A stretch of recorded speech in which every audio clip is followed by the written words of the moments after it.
இதுதான் முயல் காது செடி. முயலோட காது மாதிரி இருக்கும், அதே மாதிரி தடிமனாகவும் இருக்கும். வீட்டில் முயல் இருக்கும்போது இதையும் இந்த செடியையும் முயலையும் வச்சு காமிக்கலாம் அப்படின்னு நினச்சேன். அதுக்குள்ளேயும் முயலை கொண்டு போய் விட்டுட்டு வந்துட்டோம். இது முயலோட காது மாதிரி இருக்கும் இந்த செடி. இது கைகால் வலிக்கெல்லாம் வந்து வெளிப்பூச்சா நம்ம ஆயில் ரெடி பண்ணி அதில் காய்ச்சி பயன்படுத்தலாம். இதோட பூ பாருங்களேன், அப்படியே கார்னிஷியா பூ மாதிரியே இருக்கும்.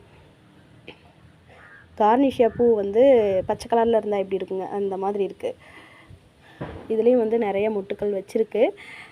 நிறைய பேர்த்துக்கு வந்து முயல் காது செடி கொடுத்துட்டேன். இனிமேல் கேட்டிங்க அப்படின்னா குறைவாக தான் இருக்குது, அதிகமாக இல்லை. கட்டிங்ஸாக வேணாலும் வாங்கிக்கலாம். ஆனால் நம்ம வேரோடு வேணும் அப்படின்னா ஒரு 3 செடி தான் இருக்குங்க. அப்புறம் சில பேர் வந்து இந்த செடி, இது வந்து கோழி பசலை, சிலோன் பசலை அப்படின்னு சொல்லுவாங்க.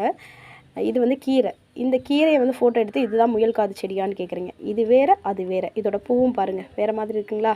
பிங்க் கலரில் குட்டி குட்டி பூ இருக்கும். இது வேறு, அது வேறு. உங்களுக்கு வச்சு பார்க்கும்போதே தெரியும். இது கொஞ்சம் வெள்ளை கலர் கலந்த மாதிரி ஒரு பச்சை கலர், பால் பச்சைன்னு சொல்லுவாங்க, அந்த மாதிரி நினைக்கிறேங்க. இது வந்து நல்ல பச்சை கலராக இருக்குது.